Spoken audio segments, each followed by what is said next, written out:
Chapter 1. The Road In. The valley arrived like a held breath. One last hairpin turn, the brake pedal a gentle prayer under June Avery's foot, and the trees opened to a basin of red row upon row of apple trees blushing against dusk. The mountains shouldered the horizon, blue-black and immovable, their timberlines scalloped like serrations. Evening gathered in the seams between branches. A wind moved down the slope that smelled like iron and overripe fruit. June cut the engine and sat with her hands on the wheel, listening to the tiny clicks of cooling metal. The farmhouse lantern was lit. Someone had been waiting. The place looked smaller than in her memory. A white rectangle with a steep roof and a porch sagged by use.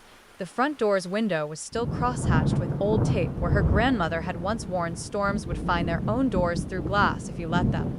She stepped out to the chorus of crickets and the hush of boughs rubbing against each other, gravel ground under her boots. She didn't realize she was holding her grandmother's keys in her fist until the teeth bit her palm. Ruth Avery had died in the spring, and June had spent the scattered, raw weeks after the funeral in a city apartment with no curtains, pretending paperwork could substitute for grief. Then the letter arrived from a lawyer whose name was the same dusty brown as his stationery. The orchard passes to you, Miss Avery, with all rights, contracts, and responsibilities thereto. She had reread the sentence until the word responsibilities stuck in her throat like a splinter. Evening. The voice surfaced from the porch swing, and June startled. A man levered himself up from the shadows, tall as a doorframe but thinner, ropey with age. He wore a canvas jacket rubbed shiny at the seams and a cap pulled low. When he stepped into the light, his face was all plains and gullies, skin like wind-carved wood. Despite the years, she knew him. "Ephraim?" June said. He nodded, and the creases at the corners of his eyes deepened. Not quite a smile. "Miss June, you took your time. I got turned around at the turnpike." It was a lie, and they both knew it. Ephraim stepped down, boots whispering dust. He didn't reach for her, just stood there, as if it were important she choose the distance. "Your grandmother kept the lantern on for you every autumn," he said. "Said you'd remember the road home if there was a light." June looked past him at the window with its yellow square. Moths worried the glass like thoughts too small for words. "I wasn't sure I would, yet here you are." They stood, listening to the trees. The orchard made a sound all its own. A low, seamed whisper, the intimate friction of 1,000 leaves. As a child, she had slept with the windows open so the sound could shell her dreams. Now it seemed to gather itself at the edges of her hearing, a rumor in a language she had forgotten. "Place missed you," Ephraim said, turning his head toward the rose. "Places don't miss anything. Some do." He took her suitcase without asking and carried it up the steps. Inside, the house smelled the way all old houses smelled. Lime, dust, something like paper. But underneath was the orchard's breath, ferment and damp loam. The kitchen tile was chipped where her grandmother had dropped a cast iron pot decades ago. The table was set with one plate, one knife, one fork wrapped in a floral napkin. A jar of applesauce stood at attention beside it. June touched the chair back. "Did you set this?" "Ruth did," Ephraim said. His voice gentled around the name, before she took her bad turn. "She said you'd come in the harvest month, and I shouldn't argue with her about things she'd already told the trees." June swallowed. "I didn't come in spring. Spring don't belong to us," he said, "but harvest does." She opened the jar. The applesauce was cinnamon sweet, a little tang on the back of the tongue, like the ghost of a lemon. Ruth's applesauce had always tasted like late afternoons. June put the lid back on and set it down carefully, as if it might break. Ephraim stood with his hands folded on the cap in front of him. "I kept things as they were," he said. "We done the pickin' in sections so as not to push the trees too hard with you gone. Folks have been patient." "Folks? You know the town. They count on these apples." June nodded. The orchard's fruit wasn't famous, no glossy magazine write-ups, no trucks with logos, but on winter mornings in Lowell's Notch, kitchens steamed with pies that didn't collapse, ciders that stung your gums like champagne, jars that glowed along cellar shelves like captured sunsets. Old men swore the apples cut their pains in half. New mothers said their babies slept after a spoonful of puree. When the flu had taken 3 houses in a week back when June was 7, Dr. Kitteridge told the hardware store owner to fetch a bushel from Ruth Avery and have her choose the ones with the blush. The blush, as if the apples blushed for the sick. "I'll show you the ledgers after you sleep," Ephraim said. "Contracts and such. There'll be a meetin' at the Grange on Friday. The council likes to shake hands with whoever's holding the harvest. Sheriff Harrow will want a word, Mara Cobb's already baking for it. Be neighborly to come. Council? June asked. We have a council? We always did, he said. You were too young to see it proper. He looked at the kitchen window where night crowded the corners. It's late. Best let the orchard do its whisperin' without you tonight. Tomorrow we'll walk. But, he touched the brim of his cap. Don't go out to the center row, not after sundown. June smiled without humor. Still telling ghost stories? They don't need our help, he said, and the porch door sighed shut behind him. Alone, June turned the lantern wick down and up, watching the little flame lengthen and compress. Not center row, he had said. Her grandmother had had a different name for it when June was small. The mother row. The row so straight it made your eyes ache, leading to the hill's soft crown where a single tree stood taller than all the rest, limbs lifted like antlers. Don't wander up at night, Junebug, her grandmother used to say, folding kitchen towels with the stern economy of someone who had folded towels through wars and births and years that didn't notice they'd passed.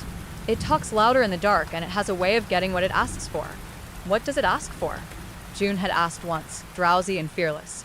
Ruth had set a towel in the stack and looked at her with eyes like weathered slate. Respect, she'd said. Then, after a beat, quieter. And sometimes what's under the ground. June lifted the jar of applesauce again, weighed it, and placed it back as if her palm were a scale.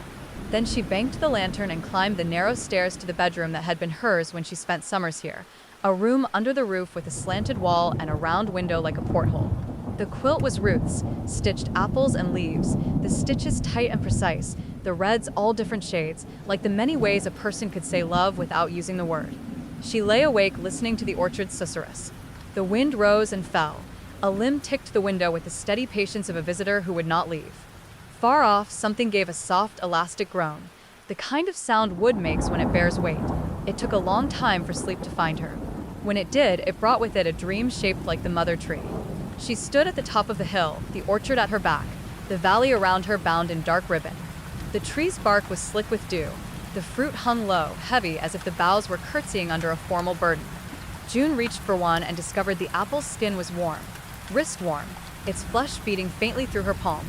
Hungry thing, a voice said behind her, a voice she both did and did not know, and when she turned, the tree's shadow pivoted with her like a living thing. She woke to the thin gray of near dawn, her heart moving too fast. For a moment, she thought she smelled rain. Then she realized it was the cold perfume of wet soil. The window was latched. The smell wasn't coming from outside. She got up. The boards remembered the shape of her weight and answered with familiar creaks. In the hallway, the runner carpet puckered slightly where it always had. On the stairs, the banister's pine wore a darkened slick where 2 generations of Avery palms had polished it. At the bottom, the kitchen door exhaled when she opened it. On the table, beside the jar of applesauce, lay a fruit she couldn't remember bringing in. It was the color of a wound in its most honest moment. Its skin looked tight enough to cut your finger if you pulled at it wrong. A droplet had formed where the stem met the dimple, a clear tear, viscous as sap. June stood very still. The window above the sink showed the porch like a tired stage. 2 chairs, the swing, a bucket. She reached out. The apple was warm. Her stomach tightened. She placed it carefully on the plate meant for her and stepped back. The orchard, outside, was 1,000 held tongues.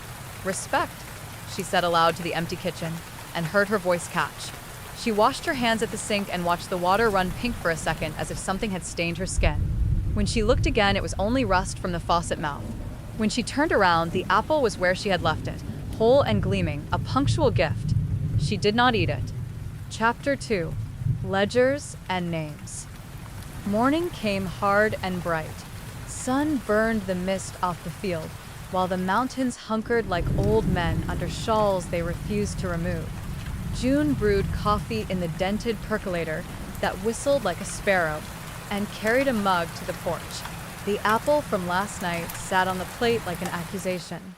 Ephraim arrived while the mug was still too hot to drink. He came down the side path from the barn with a ledger under his arm. Up close, June noticed how clean his boots were, not a smear of mud despite the dew, and filed the fact under Ephraim always makes choices most people pretend are accidents. He set the ledger on the porch table and eased the metal clasp open. The book was old in the way the hills were old, stubborn, unembarrassed. Inside, lines of names ran down pages in Ruth's script. Kitteridge, Mara Cobb, Eli Harrow, Lila Harrow. The Winters family, the Millers, the boy at the Sinclair place, his name left deliberately blank, as if childhood were a privacy even ink should respect.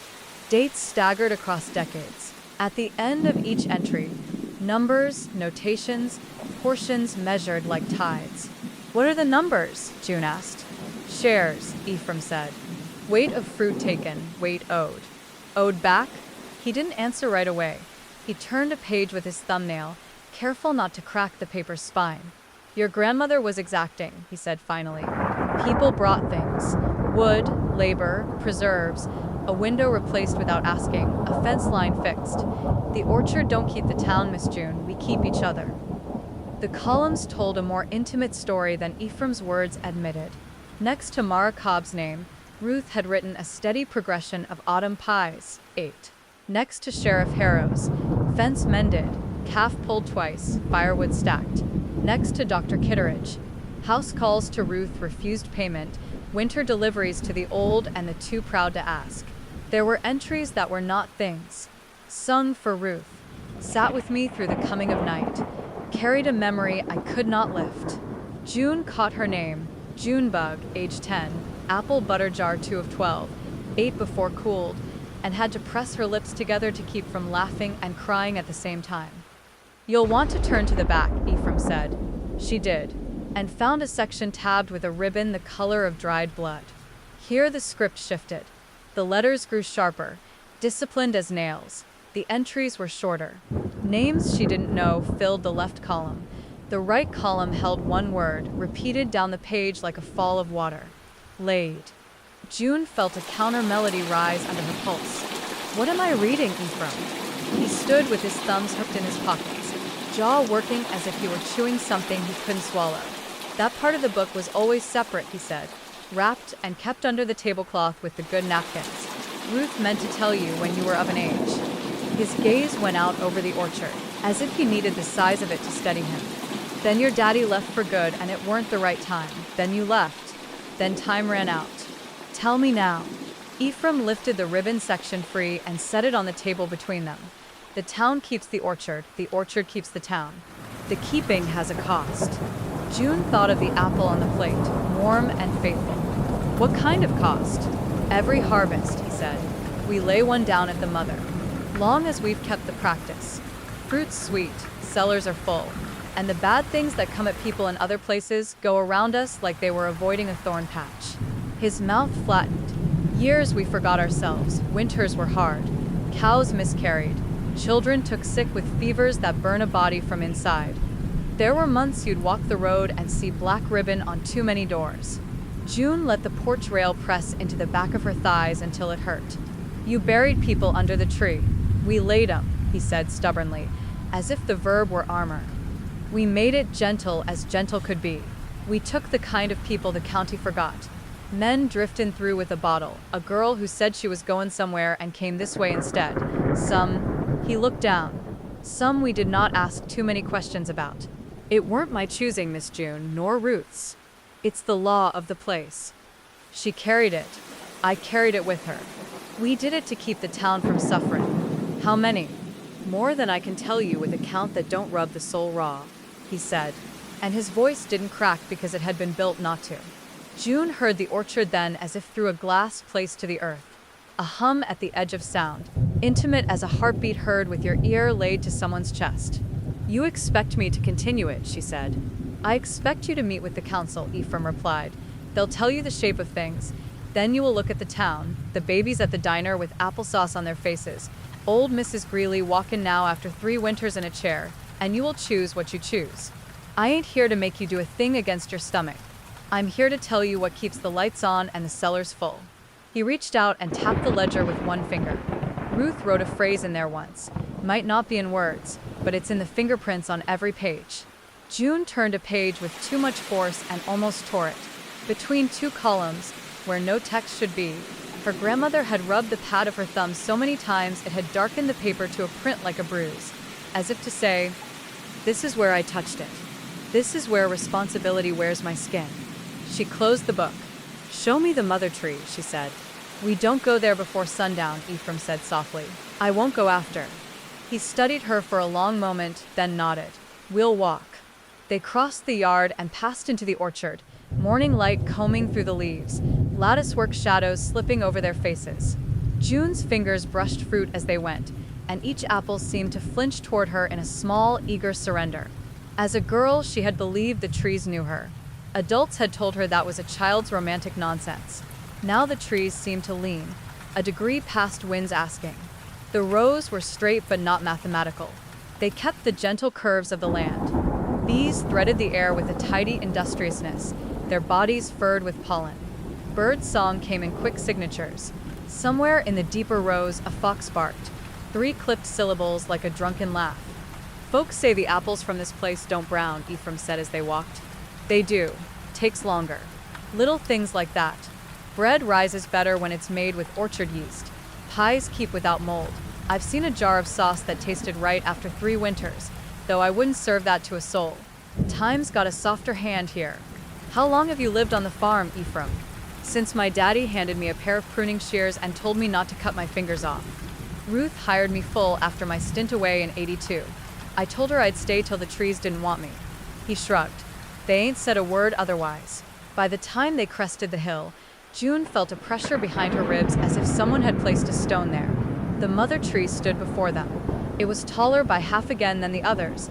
Its trunk fluted, the bark striated in a way that suggested both age and motion. The roots should not have been visible. Ruth had always mulched and tucked them in like children.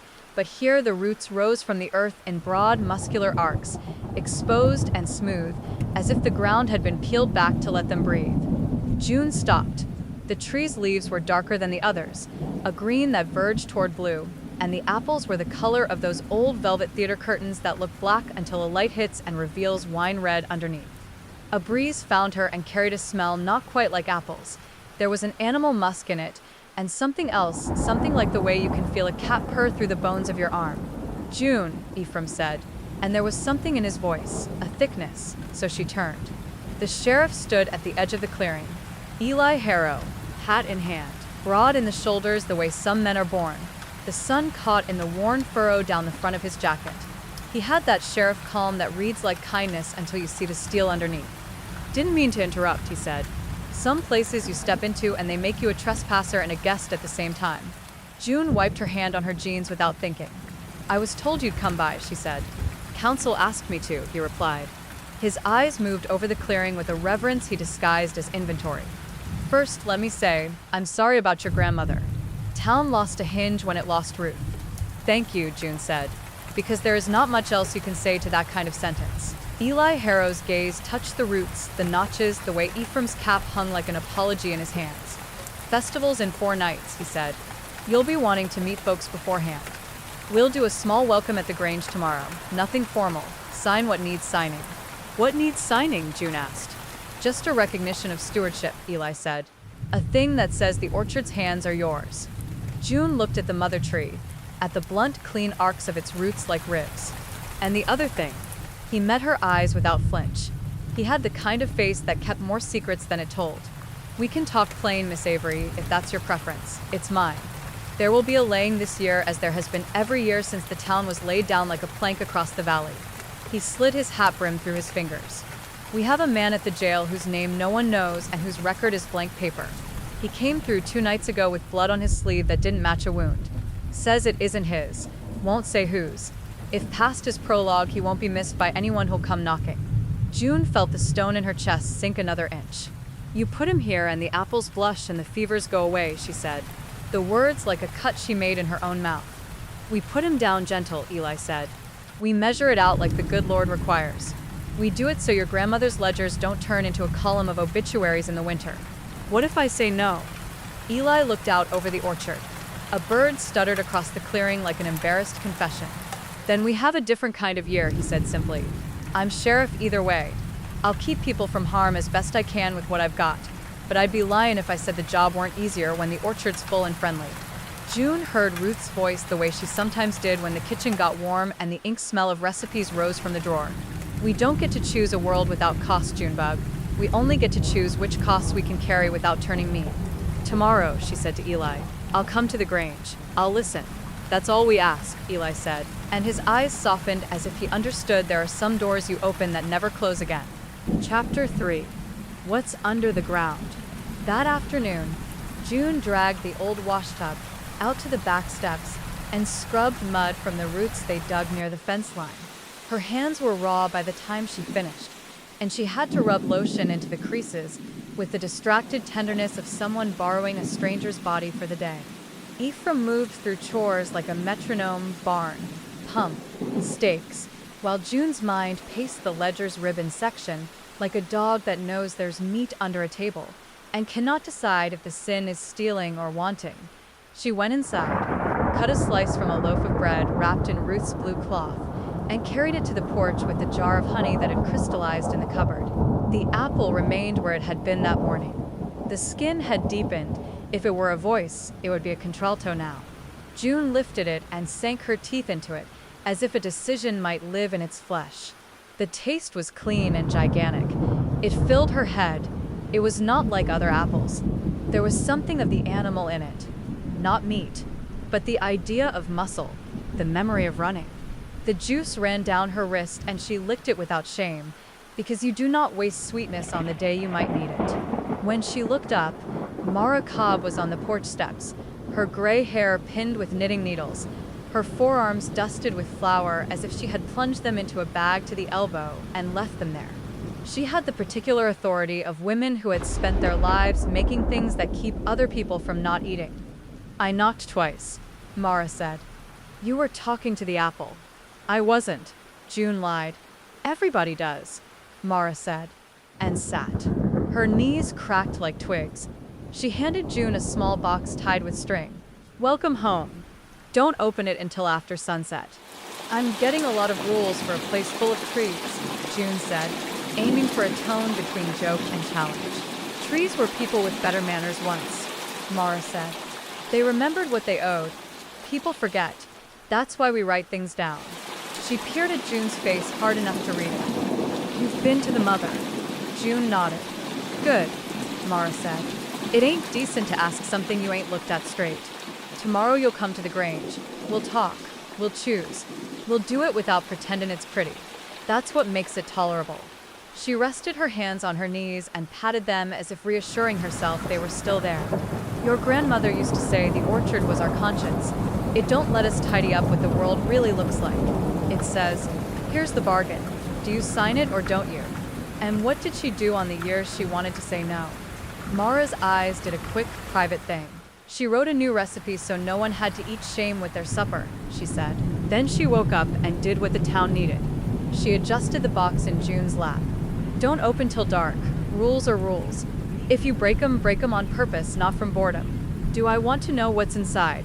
"A pie," Mara said. "There ain't no pie that solves what you've got on your plate. But some days, a slice is the difference between choosin' and runnin'." She stood with the little grunt of someone who had lifted bags of flour every week for 50 years. "Tell the orchard I'm bringing the blue ribbon this year if it behaves." "I'll pass it along," June said automatically, and then wished she could put the words back in her mouth. Mara paused on the step, looked down at June, and smiled in a way that had no humor but a lot of heat. "You will," she said. "That's how this place works." After she left, June sat with the box in her lap until the sun slid down the back of the mountains and took the heat with it. The porch boards breathed. June set the box on the table, untied the string, and lifted the lid. Inside, the pie's crust was latticed like an apology. She cut a slice and lifted it to her mouth, and the smell rose, apples and cardamom, and a thread of something resinous like pine sap. And for a moment she thought she'd cry just from the fact of good food in a good mouth on a bad day. When darkness had settled in earnest, June carried her plate into the yard and stood, chewing, looking at the vague, expectant line of the mother row against the stars. Something moved there. Not a human shape, she would have named that easily, but a thickening of night, a denser seam running downhill between trunks, as if the dark itself were more interested in that path than in any other. She finished her slice and set the plate on the porch, and when she turned, the apple from that morning had rolled to the edge and stopped, a single inch of red peeking into the night as if considering a leap. June put her finger on its skin and pushed it back to safety. The dream came earlier that night. She was beneath the earth, not buried but sheltered, as if lying under a giant's cupped hands. Above her, the roots ran the way veins do under an open palm. She could see them because she did not need light to see. They breathed like bellows, slow and precise, and as they drew in, she felt hunger skim her body like the wet nose of a careful animal. "You came back," a voice said. "Who are you?" June asked, and the word "you" felt childish against the vastness under the soil. "What you owe and what you are owed," the voice said, and then the sensation of breath moved down past her ankles as if the ground itself were smelling her. A gentle push on her heel, a nudge at the calf. Whole life in those bones, whole year's sweetness in that blood, whole town's worth of mornings in your breath if you'd give it. "No," she said, not because she had decided anything, but because the body says no when something asks to unmake it. "No." The push retreated. The roots shifted like sleepers turning, one by one. The voice softened. "Respect," it said, and the words sounded like the rustle of long skirts across a wooden floor. "Bring me what you bring me, daughter. I'll give you your pie for it. That's the shape of things." She woke with her fingers clawing the quilt as if it were earth, the window showing a spilt bag of stars. Her throat was raw from a word she didn't remember shouting. When morning came, the plate on the porch was empty, clean to porcelain, not a crumb left. She wiped her palm on her jeans and told herself raccoons are the original council members of every rural place. Ephraim met her at the gate that led down to the road. "Grange?" he asked. "Grange," she said. They walked into town along the lane that curved like a question mark. Houses hunched under big maples. Wind chimes sang in untrained unison. The Grange Hall stood where it always had, a rectangle with a stage and a kitchen and a smell of polish. Inside, long tables were set with coffee in big metal urns, and pies that looked like arguments settled and reopened and settled again. The whole town seemed to be there, little knots of people pretending not to be waiting for June. Eli Harrow lifted a hand. Mara Cobb waved her dish towel like a flag. Dr. Kitteridge stood with his back as straight as a textbook's definition of backbone. Children ran underfoot, each of them holding a slice in their hand that dripped syrup onto the hall floor. June felt the orchard in her mouth like an aftertaste. Then Mara's voice. "We don't feel clean. We feel fed. There's a difference and it matters." A man June didn't recognize stepped forward, hat in both hands. He had a farmer's shoulders and a boy's eyes. "We're not the kind of people who put ribbons on a bad thing and call it Christmas," he said. "We're the kind of people who choose our sins because the sins will choose us anyway if we let them. So we pick the one we can apologize to and live with and pass down without letting it turn us into liars." Dr. Kitteridge cleared his throat. "When the fever took in '94, I pulled 7 children out of it with those apples," he said. "A miracle is only a miracle if you don't know the mechanics. If you do, it becomes a price." Eli Harrow's mouth flexed and went still. "The man in the jail is not from here," he said. "He is not of here. He will not be missed by here. That's how these things go. It's how they have always gone." June's mind caught and scraped at the word always the way a blade catches on a knot. "Always," she repeated, and felt something old and true like a worm under a stone. She looked at the cabinet at the back of the hall where Ruth had kept the good plates. On the top shelf, the blue tray with the chipped corner. On the second shelf, a tin box with a star stamped into its lid. As a girl, June had stood on a chair and reached for that box and been told no with such force she had fallen backward into a chair and cried for the surprise, not the pain. Now she walked to the cabinet, opened it, and took the star tin down. It was heavier than she remembered.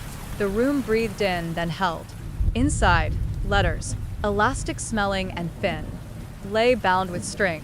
The top one was addressed to Ruth Avery in a woman's hand with a restless slant. The postmark was 1969. June slid the string aside and extracted the paper. "Ruth," the letter began, "I will not speak at the meeting again. They look at me like I am asking for their skin when I am only asking for my daughter's life. You know what I am asking. The mother took my boy and gave him back. You remember how blue he was and how he turned pink before my eyes. I owe, and I pay. But I cannot pay again and again without someone else paying once." The script darkened, as if the pen had bared its teeth. Boundaries are just the word we use when we've been forgiven once and want to call it policy. Don't let them lay down someone who should still have a street to walk. Don't let them start using the tree for convenience, Ruth. If we do that, the tree will get hungry for something more precise. It'll ask for kin. That's what the old stories say. They don't say it plain, but I can hear the plain in them. Keep it fed with strangers and it will keep us as kin. Feed it kin and it will decide we're strangers to it. You listen to me or you'll listen to the dirt. June put the letter down like a hot plate. The room's murmur shifted into a pitch that meant panic had entered, but was wearing its quiet shoes. Eli Harrow's jaw worked. That letter was answered, he said. What did the answer say? June asked. Eli looked at his boots. No. Silence. In the silence, June heard the orchard in her bones, that slow bellows breath. Respect, the dream voice had said. Bring me what you bring me, daughter. I'll give you your pie for it. There's a man in your jail, June said, and saw the shape of the stone in her chest at last. And there's the person I was before I read that letter. And there's the person I'll be if I say yes because it's tidy. Mara's voice was very soft. What now, child? June took a breath big enough to pin her ribs from the inside. I want to look at him, she said. I want to look at the man you mean to lay under my tree. If I do this, I will see his face when I put my head to the pillow. If I don't, I will see your faces when your kids cough in January. Either way, I need to pick the ghost I can live with. Eli nodded once as if he had expected this and been afraid she would not ask for it. All right, he said. We'll go now. He set his hat on his head and the whole room exhaled, hydrangea blue sighs folding back into conversation. Mara Cobb pressed cookies into June's hand as they left because even a town that lays its dead under the roots knows a person shouldn't walk toward a jail with an empty mouth. Outside, the air had gone soft and cloudy, the kind of lull that sometimes precedes violent weather. June watched a flock of starlings lift in a sheet and fold themselves back into the field the way a quilt shakes and settles on a bed. The jail sat small and square near the old feed store. Inside, a single deputy nodded them through. Eli led June down the hallway, his steps quiet, as if he didn't want to wake something that had chosen sleep for everyone's sake. The man in cell 2 had a cracked lip and a piece that June recognized as resignation. He sat on the edge of the cot with his hands folded between his knees, eyes on the floor as if he'd been trained to find the square of shadow that made obedience easiest. He looked up when Eli's shadow crossed him, and June saw what she'd been waiting for. The thing in a stranger's face that tells you if the story you've been given about him is the one he's living or the one someone wants you to swallow. His eyes were the washed-out hazel of old glass. He was younger than she'd thought, mid-20s, a jaw that hadn't decided what sort of man to be. Blood had spattered his shirt, drying to a brown like coffee grounds. What's your name? June asked. He swallowed. Don't know, he said in a voice that had been sanded down to polite. Don't remember it, I mean. People called me boy on the road. Called me hey, called me not here. I got sleeping places sometimes and I got empty. I guess I'm between places now. Where'd the blood come from? He looked down at his sleeve, an almost curious tilt to his head. I found a dog, he said. Got hit by a truck. Tried to carry it off the road. Didn't make it. Eli had his sheriff face on, the one that treats every answer as a shape you have to walk around twice. Any reason you got no ID, son? Got no reason, the man said. Got no ID. He glanced at June like he was measuring whether she was the person to talk to or only a door he'd be walked through. June stepped closer to the bars. The valley had a way of stripping you down and then handing you a coat when you shivered. She felt bare as bark. Do you know what this town does? She asked him, and was surprised to hear how gentle she sounded. With men like you. He smiled a little and showed teeth that needed a dentist with time in his calendar. Ma'am, he said, every town does something with men like me. This one don't look worse than most. He tipped his head at Eli. Sheriff gave me water. That's more than some. June closed her eyes because she needed darkness to think. The orchard rose under her like a tide. She could taste apples on her tongue. She could hear Mara's letter and Ruth's silence. She could feel the mother tree's roots, those big, patient, cupped hands. When she opened her eyes, the man was still watching her like the answer to his life might be written on her face. What would you do, she asked him, if I opened this door and told you to run?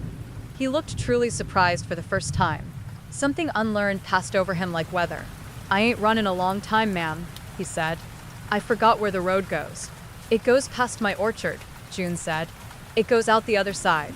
She looked at Eli. Open it. Eli Harrow's mouth did not change shape. He put his hand on the ring of keys at his belt and did not move it. You sure? He said. He wasn't challenging her. He was asking the kind of question you ask someone at the lip of a cliff. I'm sure of nothing, June said. I am very sure I will not live in the house my grandmother died in and put a boy under the tree like he's a jar of preserves. Eli studied her and the man in the cell like a carpenter faced with a joint that no longer fit the wood his grandfather cut. Then he unlocked the door. The sound the lock made was not satisfying. It was a cough, an apology. The man stood and did not move toward the open door. "What's the price?" he asked June. "Ain't nothing free. I ain't got nothing to give." "You get me a story," June said. "You get me a name that belongs to you. You get me to a place where I can say, I dug where I could and I didn't find a reason to feed a person to a tree. You do that and you leave." He nodded. His throat moved, a swallow that sounded big in the small room. He stepped forward and out into the corridor and looked over his shoulder once, like a man does when expecting a hand. No hand came. Outside, the clouds had thickened into a slick gray skin. A sharp smell lifted from the road, mineral and nervous. June pointed. "That way." He went. Eli watched him until he folded himself into distance. "You just bought yourself a kind of winter I can't patrol," he said. "I know," June said, and put a hand on the door frame because the world had tilted and she did not want to discover new meanings for the word floor.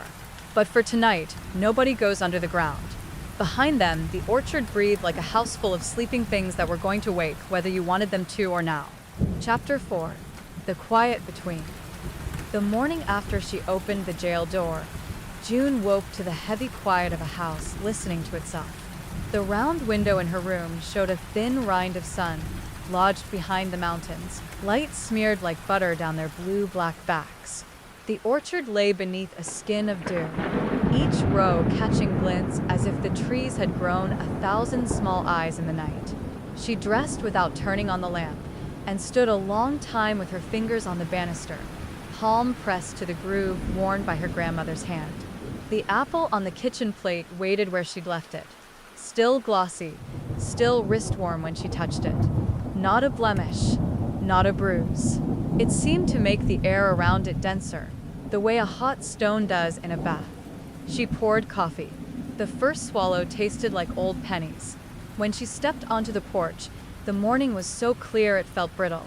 Somewhere on the far side of the orchard, a rooster stitched 3 ragged boasts into the air. A breeze came up from the low rows carrying the smells the valley called its own. Wet loam, ferment, a thread of iron that wasn't quite blood and wasn't quite rain. Ephraim was already in the lane, bent to a rose of windfall, gloved hands moving as if they must not startle what they touched. He straightened when she came down the steps. "You look like you didn't sleep," he said. "I did," June lied. "It just wasn't kind." He didn't smile, but the corners of his eyes acknowledged the truth anyway. "Storm threw some limbs down near the fence," he said. "I'll bring the wagon. We'll stack for kindling."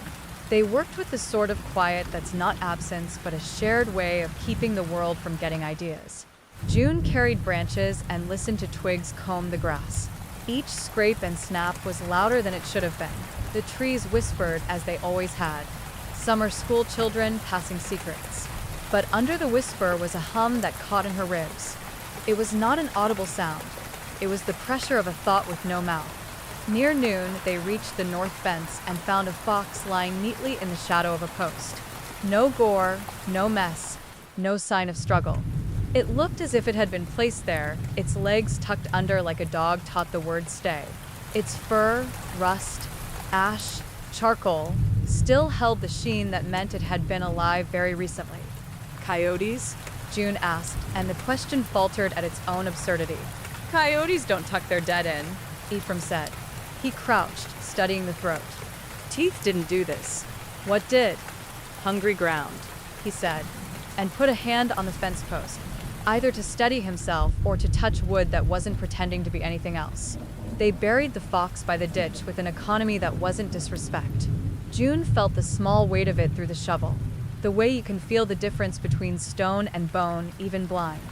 When they covered it, the air around them warmed as if someone had opened an oven elsewhere. The warmth moved along the fence line, slow as a secret deciding where it belongs. They ate in the kitchen without conversation. Bread, cheese, pickles, water. June held the apple and did not bite. Each time she put it down, it rolled a finger's width toward the edge of the plate, as if practicing leaving. "People will talk," Ephraim said finally, looking at his hands. "about the boy." They were going to talk either way. "They were," he agreed. "This way they'll do it softer to your face." He told me he didn't remember his name, June said. And I believed him. "That's a kind of name," Ephraim said. "in these parts. Folks will call you what you don't know long enough it sticks. What are they going to call me? Steward, he said. If you're lucky. Which if they're afraid of the word steward?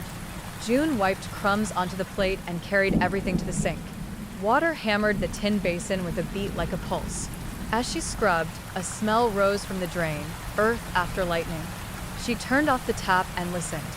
The drain exhaled and the smell eased. She dried her hands slowly. There is a skill you inherit from people who lived in places with a lot of weather and not a lot of help. You learn to go see what you don't want to. June took the cellar key from the peg, lifted the door, and went down into the cool. Lamplight pulled out the damp green smell of cement, the darker sweetness of fruit long stored. Shelves lined the walls, jars ranked in soldiers' patience. Sauces, butters, slices suspended in syrup, labels in Ruth's uncompromising hand. The older jars looked like amber fossils, the newer like captured afternoons. On the far shelf sat the tin with the star stamped in its lid, the same box she'd opened at the Grange to read the letter that had scorched her. Beside it was another, plain, heavy as if it were full of small, dense things. Inside, wrapped in cloth, lay ribbons. Some were bright as child's tongues. Some were faded to the suggestion of a color. Each bore dates stitched in tight crosshatch and, at the end, a round knot darkened by many hands.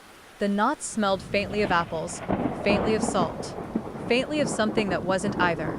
June carried 3 to the work table and laid them out. 1954, a year with stories Ruth used to tell about deep drifts and the pie that won something at the fair. 1969, the year of the letter. And 1994, fever year, Dr. Kitteridge's miracle. She traced the knot in the 1969 ribbon. Thread roughened her fingertip. She thought of the letter writer's warning. Feed it kin and it will decide we're strangers to it. You're looking for a rule tidy enough to live by, Ruth's voice said in her memory. You won't find one. Do the thing that doesn't make you mean. I opened the cell, June told the ribbons. Because if you must speak to a room alone, better to choose your object than let the room choose you. I won't put anyone under you. The cellar air shifted. Not a draft, movement in the temperature, as if a hand had passed over a candle 2 rooms away.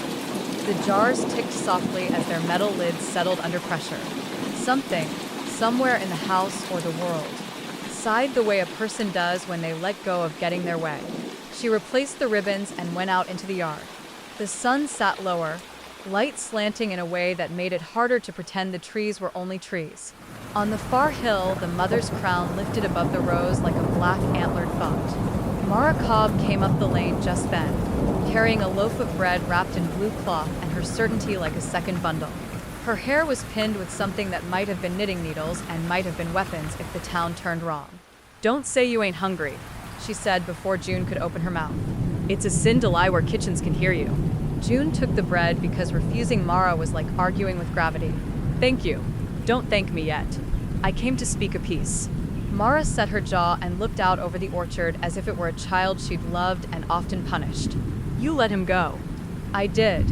Mara nodded once. Good. Better to make your choice before the mother makes it for you.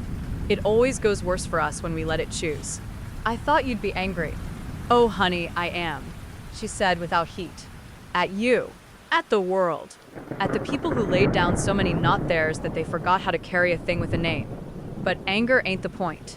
She tapped the bread with a fingernail. The point is this loaf rises right.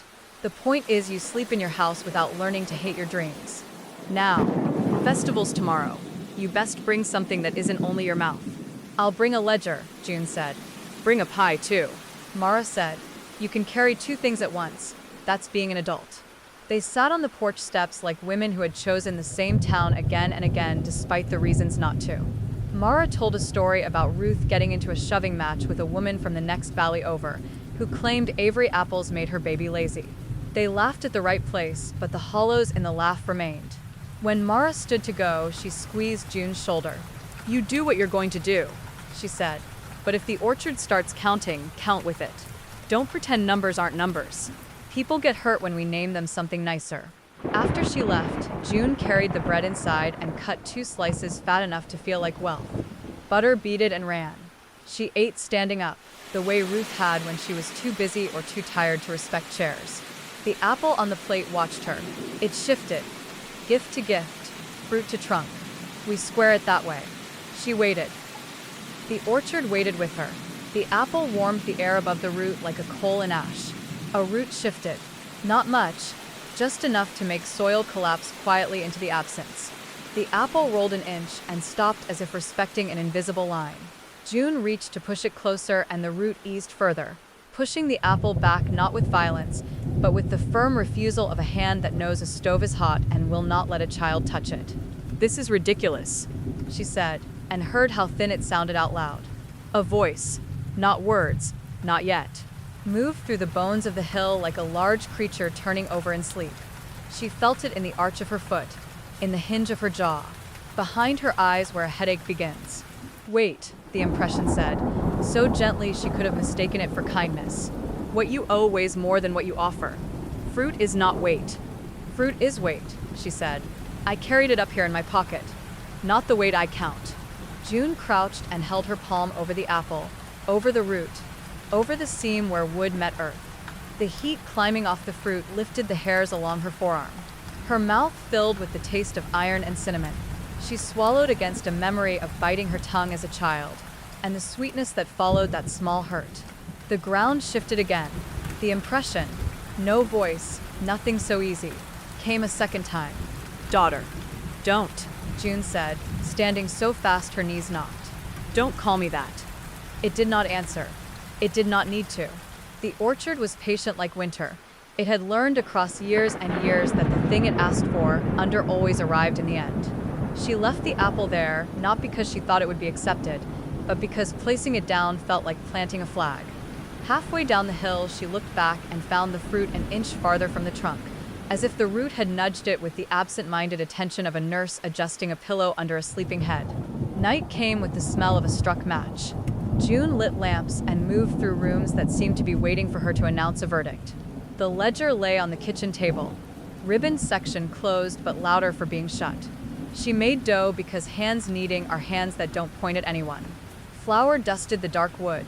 The heel of her palm pressed, until the dough took on that living elasticity that always felt a little like forgiveness. She baked pies until the kitchen heat lifted the hair on her arms and sweat ran down her spine in a thin river. She set the pies on cooling racks and the house filled with a smell that could have marched into any corner of sorrow and softened it enough that a person could stand up and keep going. The thought landed as shame and relief both. This is the trick, she thought. We feed ourselves enough beauty that we survive the ugliness we choose. She dozed in the rocker under the round window after midnight, head cocked at an angle that would hurt in the morning. When sleep came, it came unsteadily, as if it too were wary of the orchard. The dream began without sound. She was beneath the mother tree again, not under soil but under something denser. History, obligation, a weight woven from the hands of the town. Roots ran above her like ribs. She could see their slow piston of sap because the dream borrowed other senses and made them eyes.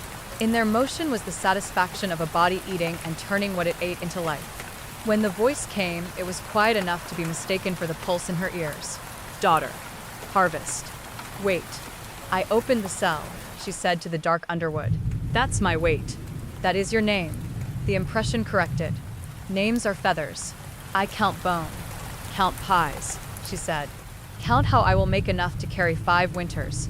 Count how I will sit with the sick when the doctor can't.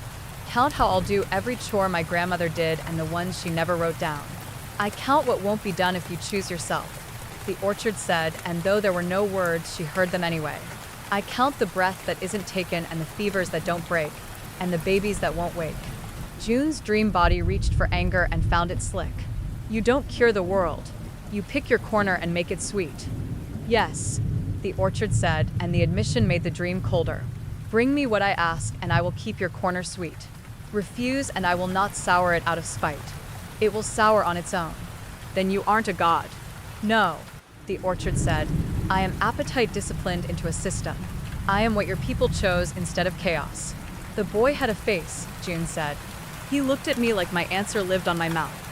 Wait, the orchard said again, and this time the word, or the thought, arrived with a sensation like a scale being set on a counter and a thing placed upon it that made the needle jump and quiver near a mark someone had painted there a long time ago. You moved the weight around. You didn't remove it. She woke with her jaw aching from the effort not to shout. The window showed a sky ironed pale. Dawn sifted into the orchard row by row, each tree taking its portion and letting the rest pass through. She went to the kitchen on legs that felt borrowed and found one pie missing from the cooling rack. She stood very still and looked at the open window. The screen hadn't been cut. The sill showed no scuffs. On the table, where the missing pie should have been, lay a small, neat pile of seeds. They were apple seeds, glossy and brown, but darker than they should be, as if dunked in coffee, as if grown inside a throat. Ephraim found her there with her hands on the table, and her mouth a small, bitter line. "That happened before?" she asked, not taking her eyes off the seeds. "Not to Ruth," he said. She knew what to promise and what to bury. "Then this is mine." "It is." She swept the seeds into her palm. They clicked against her skin with the light, decisive sound small bones make when counted. She took them to the yard and buried them at the edge of the porch steps with a spoon she did not intend to use again. When she stood, the whole row of trees nearest the house gave a single thin rustle, like skirts relieved of rain. She baked 2 more pies. The act did not feel like surrender. It felt like weaponry, like arriving somewhere armed with sweetness on purpose. She wrapped one for Mara and one for Eli because even if she planned to stand against the town's oldest habit, this was still her town. She wrote FESTIVAL on a scrap and pinned it to the cloth with a safety pin. A foolishness, a charm. By late afternoon, the valley began to move in the ways festivals make places move. Men tested strings of lanterns. Children practiced with ribbons, the air filling with their clumsy, bright laughter. Dr. Kitteridge walked slow, reading faces the way he read thermometers. The grange doors yawned to be filled. Somewhere near the creek, a fiddle worked the kinks out of itself. June set her pies on the back seat of the truck and paused with her hands on the frame. "Miss June," Ephraim's voice came from the porch. "You want me to stand with you tonight?" "Only if you mean it," she said. "I stood with Ruth. She never asked me if I meant it." He came down the steps, boots careful on wood still drying from last night's rain. "I mean it." June studied his face. It was a face weather had shaped and work had polished. It was a good face to put between a woman and a crowd. She nodded. They started down the lane as the first lanterns brightened. Little moons caught in glass. The orchard on either side leaned in no more than it ever did, and exactly as much as June feared. The mother tree on the hill watched without eyes. Its roots lay quiet like sleeping muscle, like fields before fire, like a mouth before prayer. The quiet between, the days of doing small chores and hearing big voices, of finding a fox placed like a warning and seeds left like a message, of baking as if sweetness were a language that could convince an appetite to change its mind, had ended. The festival waited above the town like weather. The ledger waited on the grange table like a history book you could still write in. June tightened her fingers on the wheel. The orchard hummed. The road into town bent like a question. She took it. Chapter 5. The Gathering at the Grange. The Grange Hall stood at the eastern bend of the valley, where the road curled around a stand of maple and ash and gave way to gravel. Built in 1896, its white boards were worn silver at the corners. The music stopped. Eli's voice carried easily. "Neighbors, friends, we gather each year at harvest to give thanks. For what we've been given and for what we've kept. We gather because this place is old and our promises are older." He stepped back. The central table was cleared, save for the ledger. The 5 council members stood behind it. Mara Cobb among them, along with Reverend Allen, Dr. Kitteridge, and 2 men June only vaguely recognized, farmers with the look of stone and bark. Reverend Allen spoke. "As it has always been, we ask the steward of the Avery orchard to bear witness, to speak the year's truth, and to offer the orchard what is owed." Silence. June stepped forward. Her boots made a hollow sound on the old pine boards. She put her hands on the edge of the table. Everyone watched her. She looked down at the ledger, at the ribbon section, at the column of laid that ran like a spine down its back. Her grandmother's handwriting, precise, deliberate, calm. Names of the nameless. Some marked unknown, some marked vagrant, some with no more than a season and a year. She lifted her head. "This year," she said, "no one will be laid." A murmur rippled through the crowd, like wind brushing through dry grass. June's voice didn't waver. "I won't bury a man under my tree. Not this year. Not while I'm steward." One of the councilmen, Harlan Dunn, stepped forward. "Then the orchard will sour. You know that." I know what I was told, June said. I know what I was shown. I know the weight of the ledger. But I also know the face of the man you meant to feed it. Mara Cobb's mouth tightened. He was no one. No, June said. He was someone. He looked at me like I had a choice, and I did. And I chose not to kill him for your comfort. The Reverend's face was pale. Miss Avery, the orchard has sustained this town for over a century. When we forgot our duties, children died. Livestock rotted in the fields. Crops withered. That is not myth, that is memory. And maybe it was true, June said. Maybe it still is. But if the orchard demands blood, then we need to start calling it what it is. Not a miracle, but a bargain. The silence after that was thick. People shifted. Someone coughed. Someone else crossed themselves. Eli Harrow watched her with eyes that had seen more truth than scripture. You understand what comes next, Miss Avery? June nodded. Yes, I do. Then say it plain, Eli said. She swallowed. The orchard will answer me. And the room exhaled like a single body. Chapter 6. The Festival on the Hill. By the time they reached the orchard, the sun had set. The lanterns that lined the rows were lit, glowing softly in the dark like stars trapped in glass. The air smelled of cider and baked sugar, cinnamon and damp leaves. Music drifted from the bottom of the hill, fiddle and drum and the low hum of a choir, singing hymns that sounded older than scripture. The procession began at the base of the hill. Families walked in pairs, holding lanterns. The council walked together, ledger carried between them. And at the front, alone, walked June Avery. The mother row was longer at night, the hill steeper, the silence between each breath wider. When she crested the top, the mother tree waited. Its roots rose from the ground like pale ribs, its trunk wide enough to hide a door. The notches in its bark glistened in the lantern light, and its fruit, those dark red apples, the color of dried blood and bruised wine, hung heavy and low, bending the limbs like offerings. June approached the tree. She could feel the ground shift under her boots. The roots pulsed. The air thickened. She placed her hand against the bark, and it spoke. Not aloud, not in any language that belonged to men, but in her bones, in the marrow of her teeth, in the rhythm of her blood. Daughter, it said. You come empty. I come honest, she whispered. You come without weight. I come with truth. Truth does not feed. No, she said, but neither does fear. The ground trembled. A low rumble passed through the soil, up the trunk, into her hand. The lanterns flickered. Below, the music faltered. Children cried out. Someone shouted. The mother tree groaned. Apples began to fall, thudding into the grass, splitting open with wet sounds. The scent of rot bloomed thick and fast, cloying and sweet. You break the bargain, it said. You name me hunger and not holiness. June stood firm. I name you what you are. The tree shuddered. Roots curled tighter, tightening around the soil like a fist. The branches rattled. More apples fell, spilling like organs from a carcass. Then I will show you hunger, it said, and you will remember. The lanterns all went out at once, and the orchard screamed. It wasn't a sound, not truly.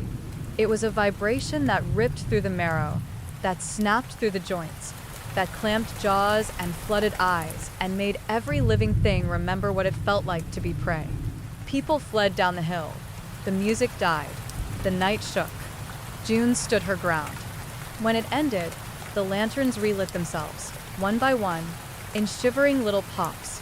The orchard was still again. The mother tree stood silent.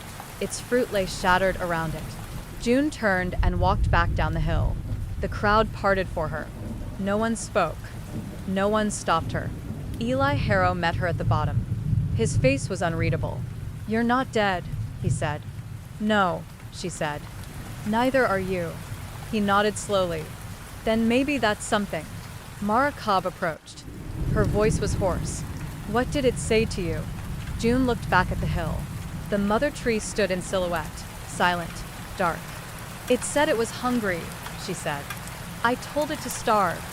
And no one, in that moment, had the courage to tell her she was wrong. Chapter 7. What the Night Keeps. The orchard did not go silent after the lanterns blinked back to life. It went watchful.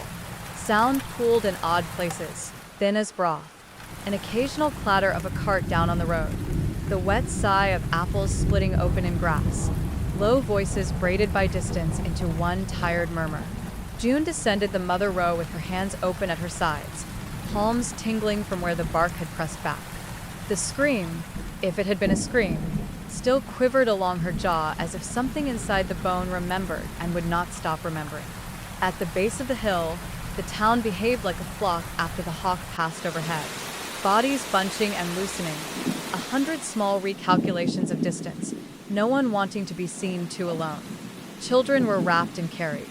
Pies were claimed with the distracted possessiveness of people who needed to hold something. Two of the councilmen gathered the ledger with officious care, as if the book might bolt. The Reverend's lips moved without voice. Dr. Kitteridge kneaded his temple, counting a pain. Ephraim stood in the lee of the first row, hat in his hands, eyes shining in the lantern light as if some part of him had been freshened by fear. "You shouldn't have gone up there first," he said. Not reproachful, only stating the kind of fact that arrives a beat too late to change anything. "I'm the steward," June said. The words fit her mouth like a borrowed bit. "You're a woman whose heart beats," he said. "The orchard forgets that when it can." Mara Cobb cut a path through the bodies with the surgical swiftness of a woman who'd moved through crowds all her life.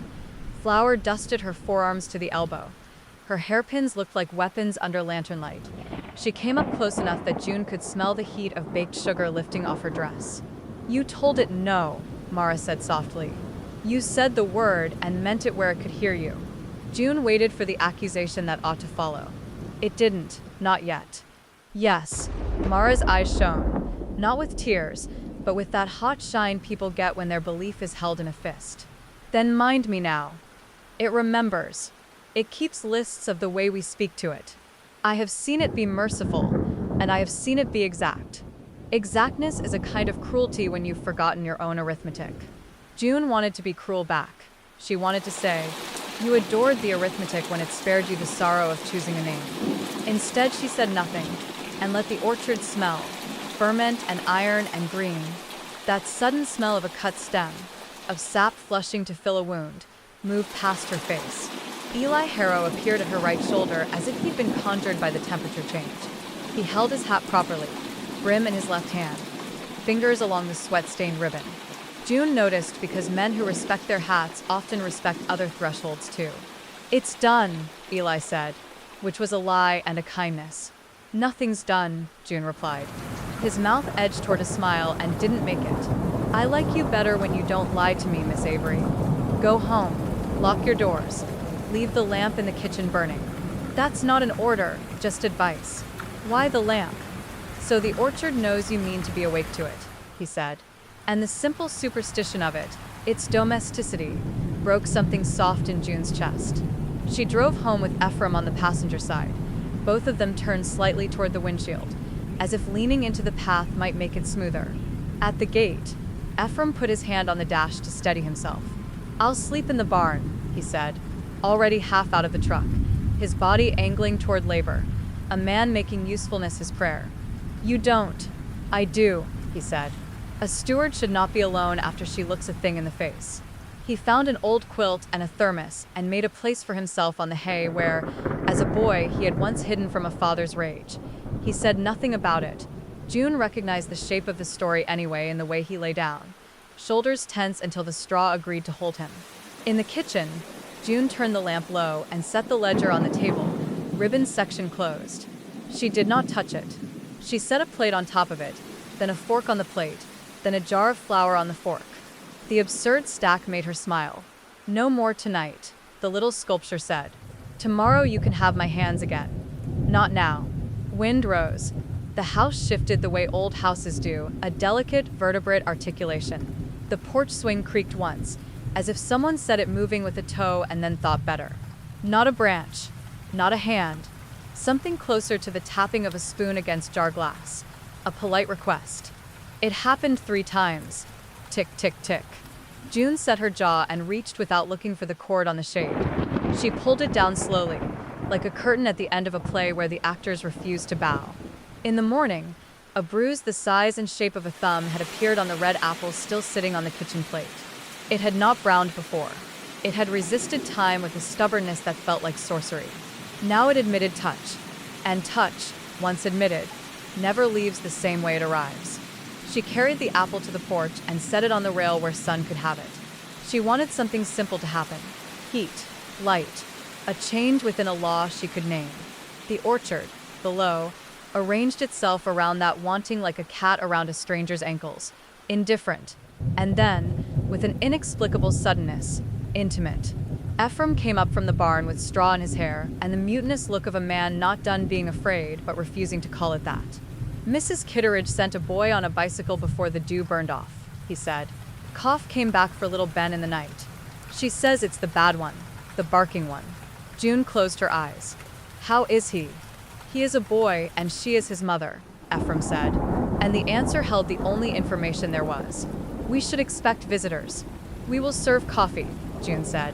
We will not serve apologies. He nodded. That is a kind of food, too. They did not wait long. By mid-morning, a high, thin knock fell on the door as if the knuckles that made it had to be argued into it.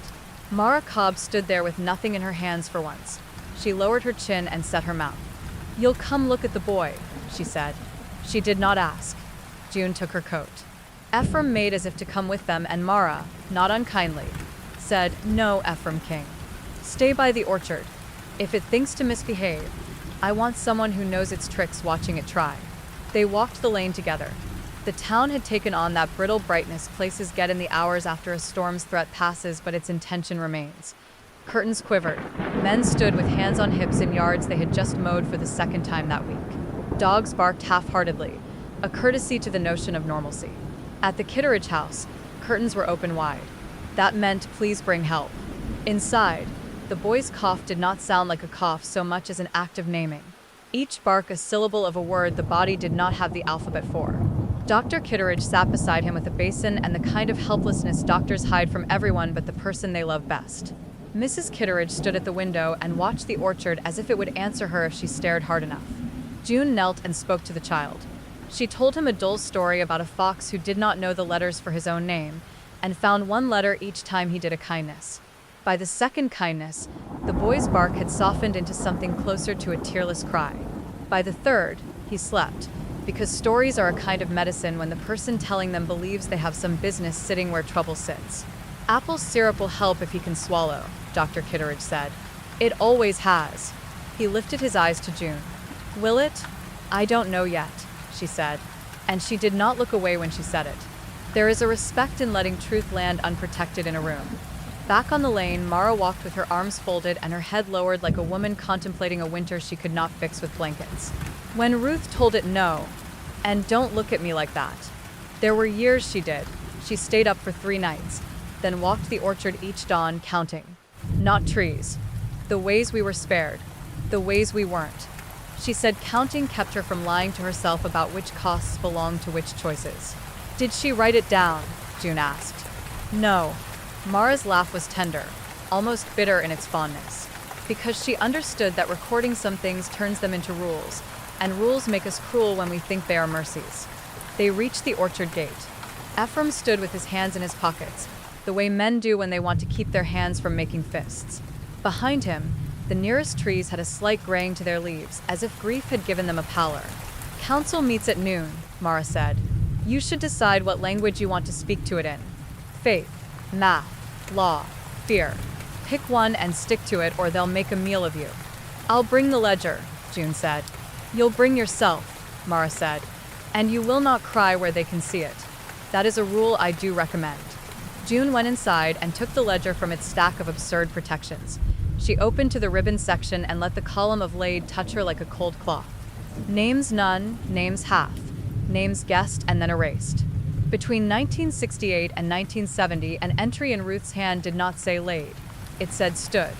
The word had been rubbed a little by someone's thumb, as if to smudge it back into its cousin, as if to make it less alone. June closed her eyes and saw her grandmother on a hill in another night, standing, not carrying, and paying for that verb with something that took years to stop biting. Stood, she said aloud. The ledger gave her back her breath. She did not intend to pray. But as she closed the book, her throat found the shape of asking. "I will not lay anyone down," she said to the empty kitchen that was not empty at all. "Teach me what else can be carried." The house held still for a long time, then gave one of those minute, old house sighs that release a fraction of all the breaths ever taken in a place. June took it as answer enough to walk to the Grange with her head up. The hall was already half full when she arrived. Men with hands like charred wood. Women who could sew in the dark. The Reverend with a face prepared to forgive and punish in equal parts. The ledger's place at the center table had been cleared. Eli stood, arms crossed. Not at the council's side, but not away from them either. An axis around which the room rotated. "Miss Avery," Harlan Dunn said, thick-bearded and flushed from a heat no one else felt. "We've got cough in one house, and a sow down at Miller's that won't get up. You opened your mouth at the mother last night. Close it again tonight and do your duty." "What is that duty?" June asked, and the softness in her voice was deliberate, a cloth laid over a mirror. "To keep," Harlan said. "To keep who?" June asked back. Reverend Allen lifted a hand. "Let us not make it uglier than it must be. We've always tried to find the ones the county forgot." "That sentence," June said, "is a kind of forgetting murmur." Mara's chin came up. Dr. Kitteridge looked suddenly older. Eli said nothing, so people filled the silence with their convictions. Harlan's hand hit the table. "Bring someone up the hill tonight or we'll do it without you." "You'll trespass," Ephraim said from the doorway, voice not loud but edged. People turned. June had not seen him follow her. He had cleaned the straw out of his hair. He looked like a man who did not sleep and found work a sober substitute. "You think you can handle the mother without the one she's listening to?" "Was she listening last night?" Harlan sneered. "Sounded to me like we were." "She listened," June said. "She answered. And she did not take anyone. That matters." "What does it buy us?" someone called from the back. "My bread fell in the oven this morning." "What does that matter?" June stepped nearer the center table and laid her hands flat on it. "You want me to feed it a stranger because you cannot bear the math that says you benefit from murder. I will not. You want me to deny its appetite. I tried. It screamed. It will scream again. You want me to make it gentle. I cannot. No one can. But I can insist on a weight that is not bone."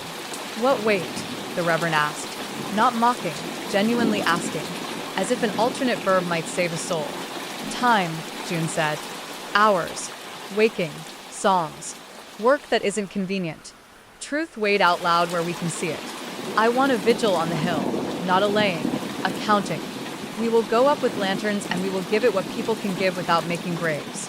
If it is hunger disciplined into a system," she caught Mara's eye here, borrowing the older woman's words because they fit, "then let it make use of what discipline can accept. If it refuses, then you will do what you mean to do whether I stand in front of you or lie down in front of you.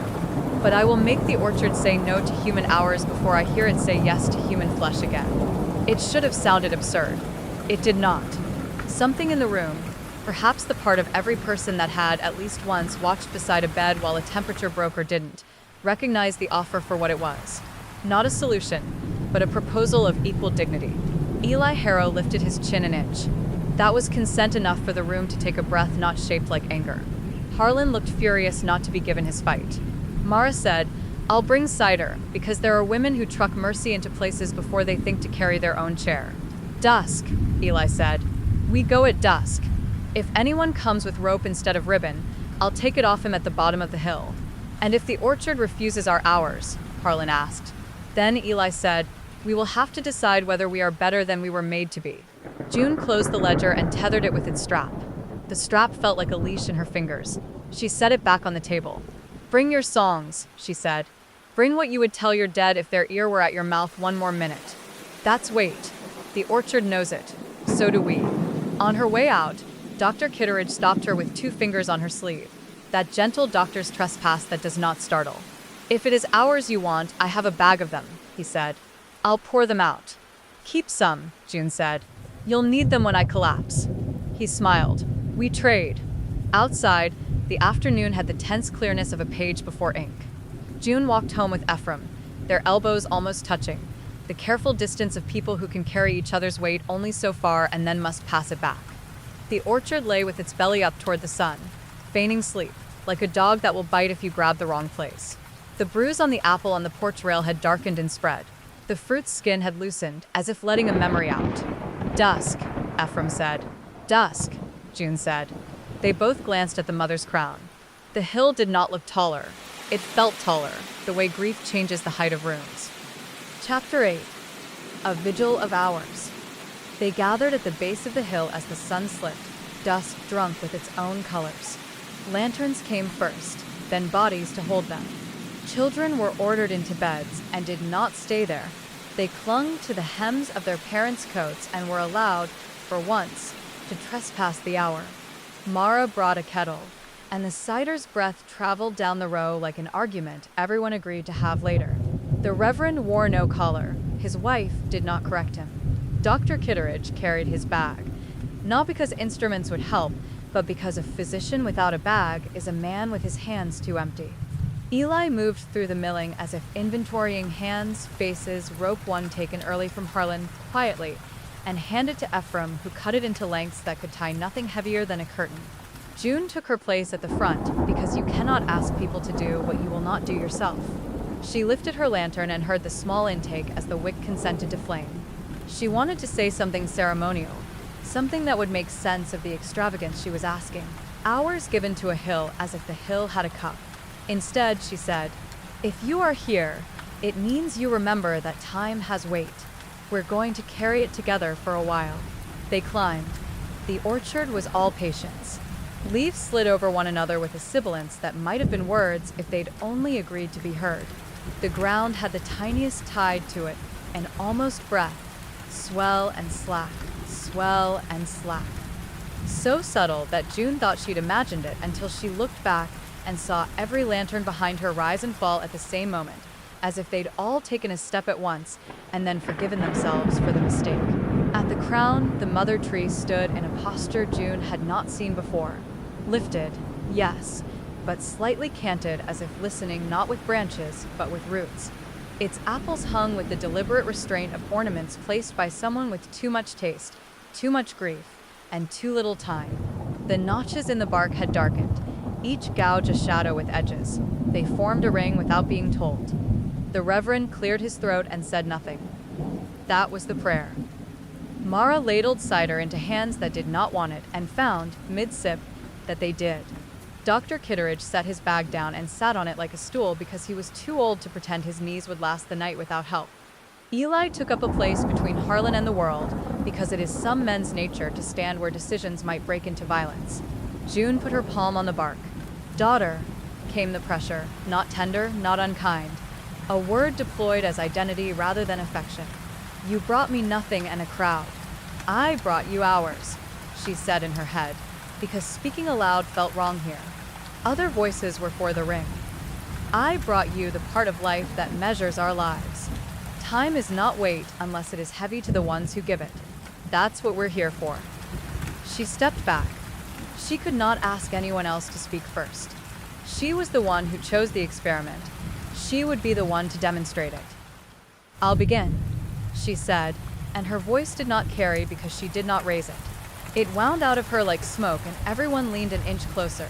She told them a small story about Ruth and a burn scar on the back of her own left hand. How she'd grabbed a pot by the wrong part and hadn't cried until Ruth said, "It hurts more if the person who caused it says sorry." And then she cried because the sorrow in Ruth's eyes was heavier than the pain in her hand. She told them how her father taught her to parallel park the truck by telling her to aim to break the fender and then, at the last second, not to.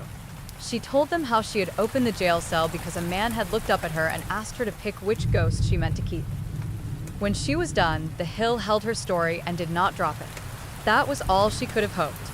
Mara spoke next, though she had not meant to. "I had a son," she said simply, and the air thinned because a rumor everyone had known but never looked in the eyes lifted its head. Before the girls. "He died on a night no one was watching. I told myself I had gone to the well for water, and that I could not carry him and the pail together, and that someone would have taken the pail if I left it. I've baked ever since like I'm proving to a judge who never shows up that I can carry two things at once." She laughed without humor. "It hasn't worked. But you've all eaten well, and I guess that's the piece I get." Dr. Kitteridge told the orchard about the day he had misdiagnosed a girl because her mother frightened him, and how the girl had recovered in spite of him, and how that made the guilt taste different, saltier, somehow, because he did not get to earn the relief. The Reverend told them he had once given the wrong comfort at a bedside because his doctrine wanted to be tidy and the dying wanted the opposite, and how he wished now that he had sung nonsense instead. A shy boy sang a nonsense song. An old woman recited a recipe without looking at her hands and then said, "That's my mother's voice. I don't own it, but I keep it." It went on, the night loosening, the ring expanding and contracting like the tide that never sees a moon but moves anyway. Hours accumulated. People sat, stood, shifted, brought logs when the air threatened to be mean. Harlan did not speak. His silence had a righteousness to it that made a few people want to hit him. Eli kept his eyes on the edges, where the orchard could come in and take what it wanted without argument. After midnight, something changed. It was not dramatic. It was the softest adjustment, like a baby finding a cooler spot on a pillow. The ring felt it first as a lowering of breath. Leaves eased. The lambent pressure underfoot, not a tremor, not a breath, that other thing, sank an inch as if the mother adjusted her weight. June stood and set both palms to the bark. It was warmer than before and, impossibly, a little damp, like a neck. Behind her, the ring fell quieter. They could not hear a thing, not with ears, but they knew the moment meant something and were decent enough not to crowd it.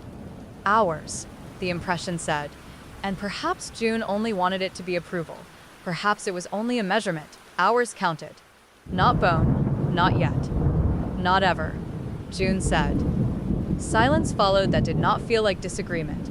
She took her hands away. The bark held the heat of her palms, two ovals, wet with her own sweat.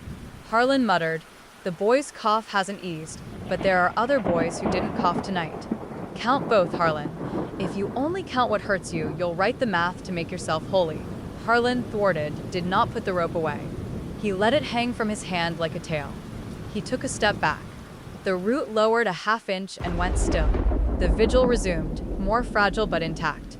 Toward dawn, people slept sitting up, heads nodding onto shoulders not their own. Ephraim kept the fire fed with small wood sticks, dry as old men's jokes, that burned without shouting. June did not sleep. She did not feel heroic for it. She felt held open, like a mouth with the tongue pressed down for a doctor's look. Near first light, the child himself, Ben Kitteridge, appeared, barefoot and blank-eyed, led by his mother's careful hand. His cough had quieted to a dry stitch. The boy looked at June with the peculiar dismissal children reserve for adults who keep talking when something else in the room is large. He walked straight to a low root and curled on it as if it were a bench, as if he had known it all his life. Mrs. Kitteridge made a small noise and then did not interfere, because some part of her recognized dignity when it borrowed her son's posture. Ben slept there, cheek pressed to bark, breathing with a steadiness that averaged the whole hill. By the time the sun folded itself up over the ridge, people had begun to smile at one another in the timid way we do after defeating nothing and still finding ourselves there. Mara poured the last of the cider.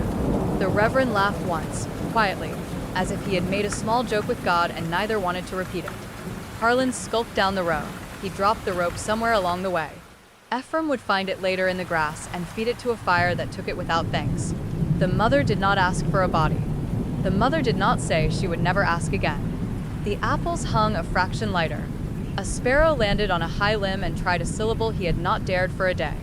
It sounded foolish and clean. At the base of the hill, Eli touched June's shoulder. The touch was the kind that ends something and begins another. "Go sleep," he said. "Someone else can keep the morning." June nodded. She wanted to cry and found she couldn't. Crying requires a softness around the eyes, and her eyes felt built from wire. She permitted herself a pride so small it would fit under her tongue and not be visible when she spoke. Hours counted, the orchard had said. Not bone, not yet. She took yet and set it on a shelf where she could see it and plan for it. On the lane home, Mara fell in beside her. "I have to bake," she said. "If I don't, I won't know where to put my hands."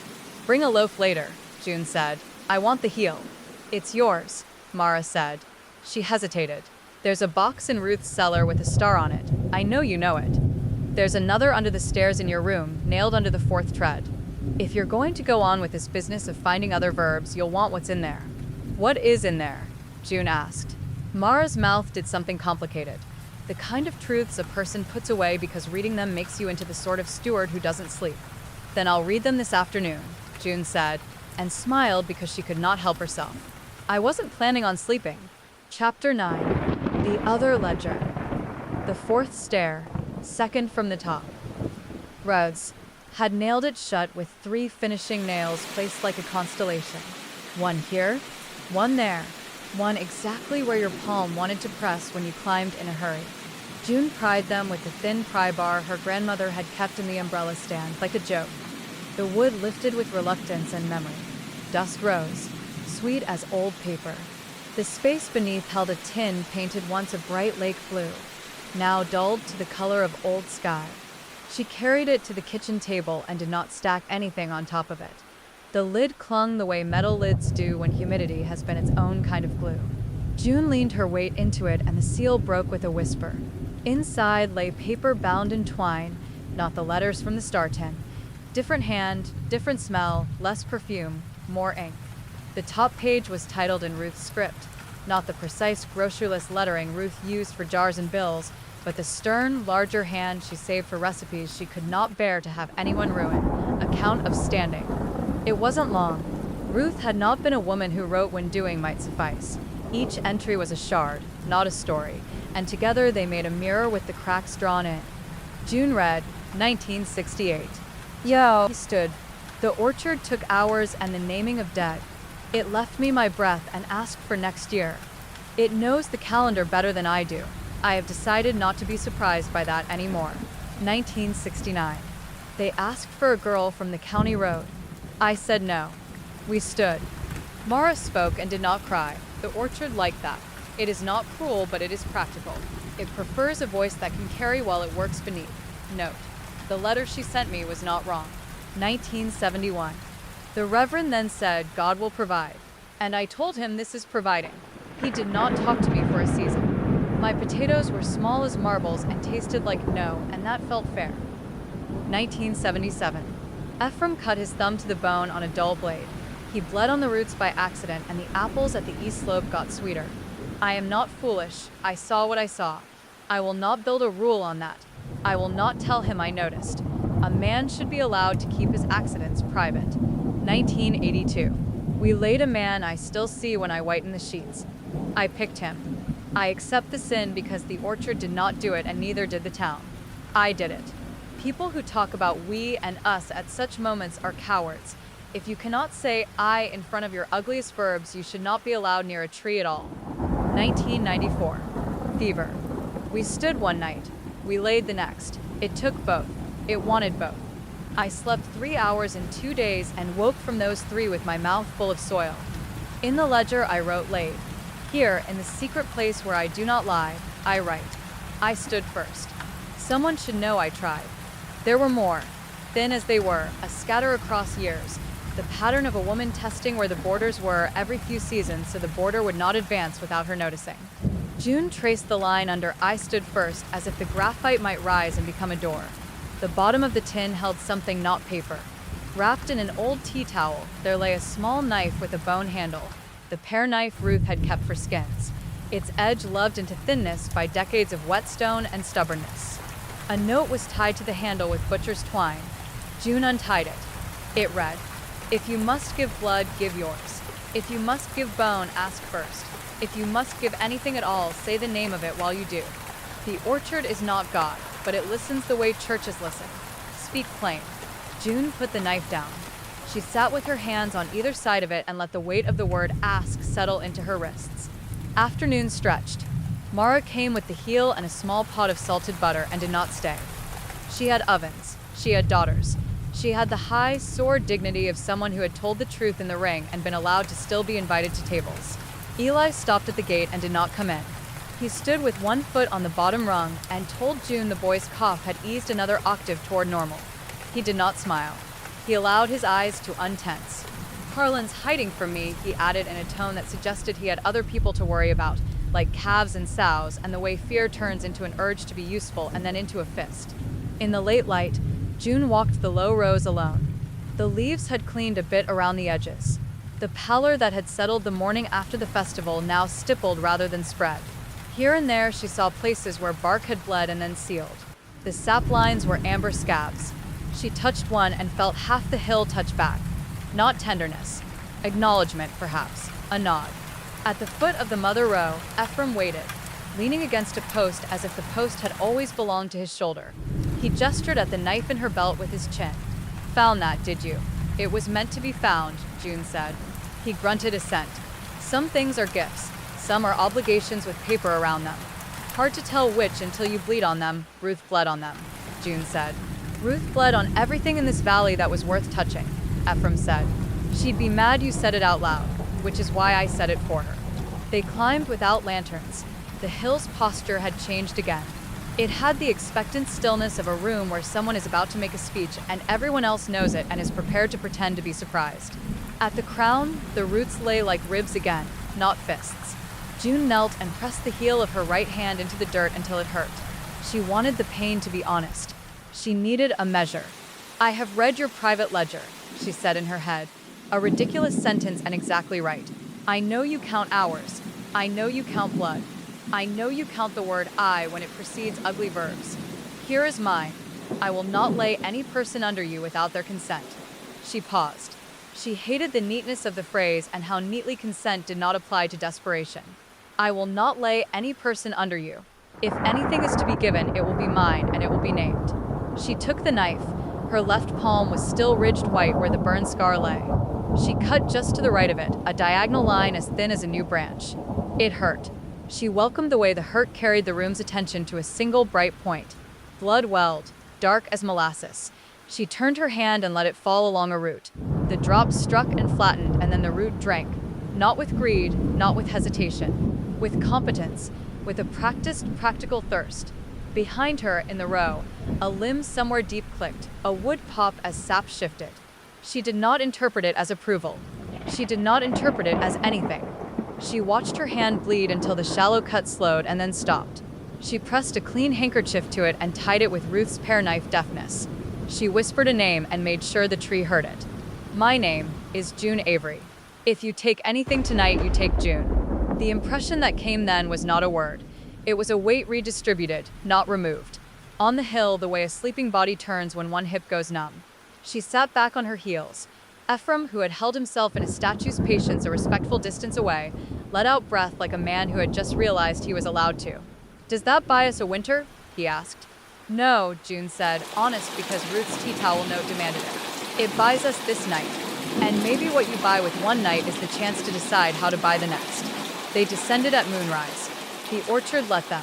Under the fourth stair, hammered back into place with stubborn gentleness, June heard the smallest scuttle, the kind of sound mice make when they translate your housekeeping into a currency they can use.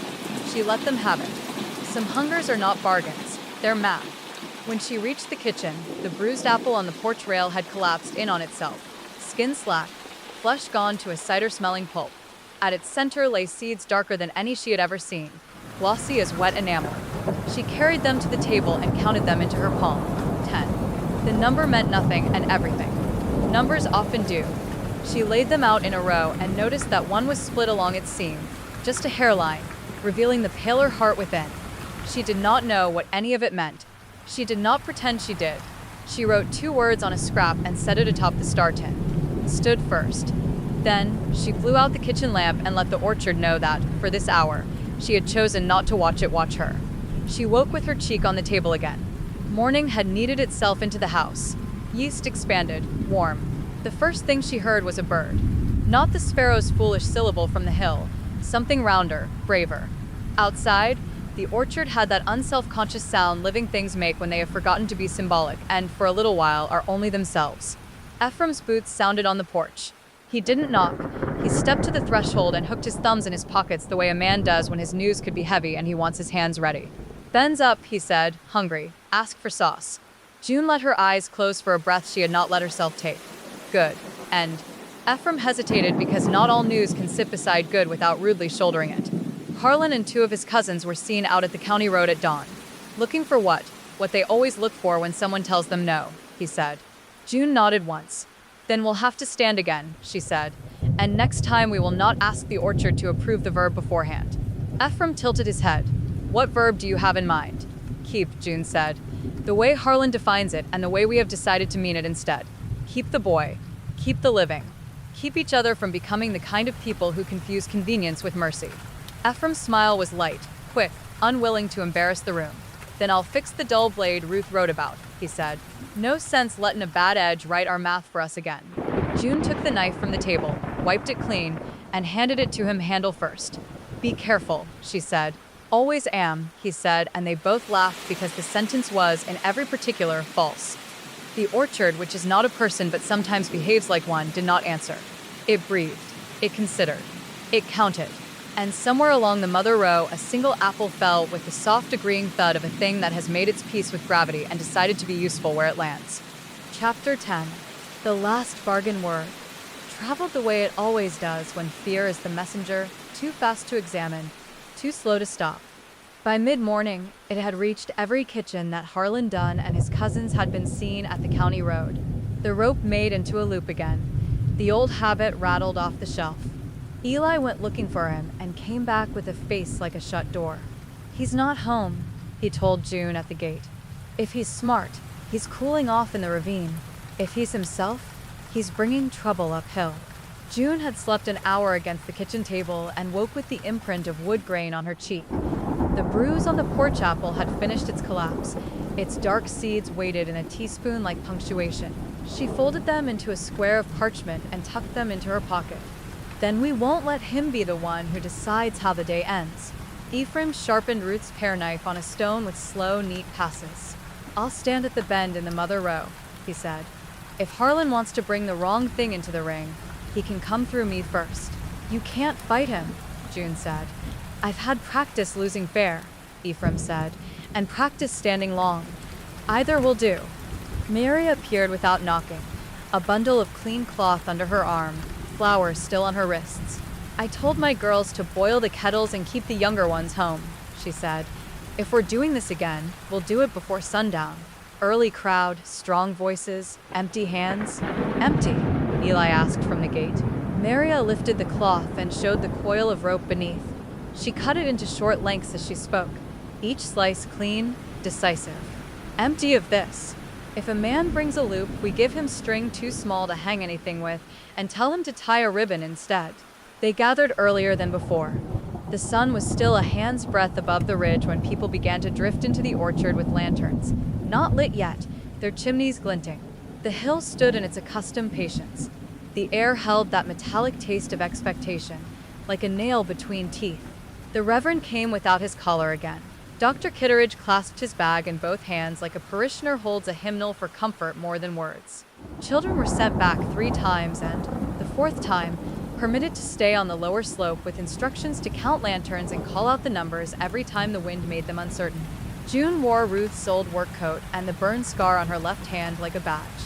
She tucked the folded parchment of seeds in the breast pocket where Ruth's pen used to ride. At the base of the hill, she stopped and looked back at the town. The houses wore their faces, porches like mouths, windows like eyes. Brazenly, nothing hides in daylight except what people disguise as chores. She raised her hand. We're going up to give ours again, she said, not loudly, but the crowd leaned, and that is as good as amplification. And we're going to bring names. All the names we've lost. I've asked the orchard to count those too. What if it won't? Someone asked. Then we will have said them where it could hear, June answered. And there are worse failures than that. They climbed before dusk could harden into night. At the crown, the mother waited with the weary dignity of something that knows it will be asked things it does not want to do. The roots lay, not curled, not reaching, simply there, as if a great animal had put its paws on the table and refused to move them. They made the ring again. Maria pressed cups into hands before anyone remembered to be proud. The Reverend coughed once, caught his own desire to preach, and let it go. Eli stationed himself where a man carrying trouble would find him first. Ephraim stood 6 paces behind June and a little to the left, the way a man stands who has learned that being seen and being needed are not the same. June put her palm to the bark and felt the slow, confident movement underneath. Sap turning, sugars carried, the old engine at work. Daughter, the impression came, weary, expectant. Again hours. Where is weight? Here, June said, and opened the secret she had kept in her pocket. She took the parchment square and unwrapped it. The seeds lay in her palm, 10 dark, glossy ovals and 1 hairline split like the beginning of a word. These are from what you gave back to me, she said in her head because the ring did not need to hear the private grammar. You took a pie I baked and gave me this. I am planting them under you now. If they live, you will be fed by what I've made, not by who I've taken. She knelt and scraped a neat trench with her fingers where 2 small roots made a cradle. The soil was damp and warm, the warmth of breath, not sun. She pressed the seeds in 2 by 2, then the split one last a punctuation mark at the end of her line. She covered them with Ruth's carefulness. She did not spit. She did not say a spell. She patted the earth twice and let the gesture be plain. Not wait, the orchard said. Names, then, June answered, and stood.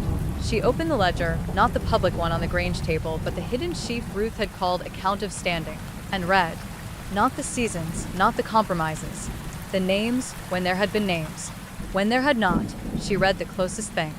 Woman from the county road with a red scarf. Man who told the truth once and was not forgiven. Boy who ran. She did not dramatize. She did not soften. She took her time the way a person takes a road on which other people died. When she faltered, Maria stepped in and spoke the names of her own. A son unnamed in any other book.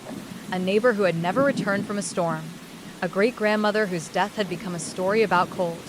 The Reverend contributed the names of those he had buried and apologized to in the dirt for his tidy words. Dr. Kitteridge spoke 2 names and then sat because the second had been a son of his, years before he learned how to be brave and late enough for regret to have something to chew. Ephraim, who never liked the sound of his own voice in any room, cleared his throat and said the single name of the one person he had ever failed in a way that woke him still. He did not look at anyone when he said it. The name was for the root. It took an hour. 2. Children on the lower slope, given the job of counting, stopped calling the numbers because the exercise had turned into listening. The hill held the words. The orchard listened like a church listens, not because it intends to absolve, but because its listening has weight for the living. The pressure under June's feet shifted, not lowered, not raised. Account received, the impression said, not settled. Eli lifted his head at the same moment June did. The ring turned, lanterns trembled. At the edge of the clearing where the mother row widened to accept guests or prey, Harlan stepped in. He had a figure with him, the way a storm brings a black shape ahead of rain. A young man, boots muddy, face slack with shock. His hands were bound, but not tightly, as if Harlan had tied by memory without the willingness to make it hold. Behind, 2 cousins stood like fence posts, debt in their eyes and stubbornness where sense should have been. Eli moved. He did not draw his gun. He put his body where a line should be. Stop. Harlan smiled with his mouth and not his eyes. Lawman, you can cuff me in the morning if you'd like. Right now I'm preventing a winter. I'm doing what your softness won't. You're confusing appetite with justice, June said. She stepped into the space beside Eli so they made a door together. Her voice did not tremble. You're confusing convenience with mercy and calling it tradition because the word tastes better. Harlan jerked his chin toward the man he dragged along. He's no one. The stranger's eyes flashed at that. Not anger, not even fear. A tightness over the heart. A wispy nausea like hunger and fear braided. Weight that agrees to be weight. June understood. Ruth's note under the stair had said it plain. If you must give anything at all, say the name of it while you do. Ask first. Consent. If there was to be any flesh offered here, the mouth it came from would have to be its own. June stepped to the bark and laid her left palm against it, the old burn scar pale as a map. I am June Avery, she said, aloud now because the ring needed to witness this part. If you must have anything from the living to sweeten the keeping, you may have what I name and only what I name. You may have my hours. You may have my work. You may have my blood when I say my name. She drew Ruth's knife not like a threat but like a key, turned the blade and scored the place just beside yesterday's cut, a neat parallel. The pain was brief and honest. She turned her hand and let a bead fall to the root. The tree drank with the competence she had noted before. The pressure in the hill shifted the smallest degree toward relief. She looked to the ring. No one else must, she said, meaning it, hoping it, knowing hopes go hungry. No one else. I will, said Dr. Kitteridge quietly because he had always wanted a way to pay where he had said too many tidy things. He pressed his thumb to the bark and hissed as if surprised that wood could sting. A dot of red. He did not make a show of it. He stepped back. Maria followed him without ceremony, pressing the heel of her hand, eyes wet but not falling. Then Ephraim, then the Reverend, then Eli, who muttered, Law demands I object. I'll write the complaint on the other side of the page, and did it anyway. Not everyone. Enough. Each said their own name under breath as if they were telling the tree who would be coming to sup there if the bargain soured. If you take anything, you take me with my eyes open. The pressure changed again. This time it softened, the way a tight band loosened by a notch. Apples did not fall, leaves did not shiver. The relief was not dramatic, it was more persuasive for its modesty. Harlan looked almost offended. His cousins had started crying without knowing it. Eli turned to them and said, "Take your rope home. If you throw it over an empty beam tonight, it'll still look like what it looked like on the hill." He took Cale by the shoulder, not unkindly, and gently reversed the man out of the ring, into the safety of the crowd whose appetite had found a better occupation for itself. The light thinned. The first star came up. June felt the weight in the hill redistribute a final time, a sleepy creature folding 3 inches to the left. A count carried forward, the impression said, and perhaps that would have angered her earlier. Tonight, it sounded like the only honest outer limit. There would be no settled that lasted longer than a season. That was the labor. That was the keeping. She tied a ribbon, one of Maria's short, ridiculous lengths, into one of the notches Ruth had once kept for years the town wanted to count. The knot was homely. The color was wrong. The bark accepted it the way a wall accepts a child's art, not as decoration, as proof. Eli exhaled.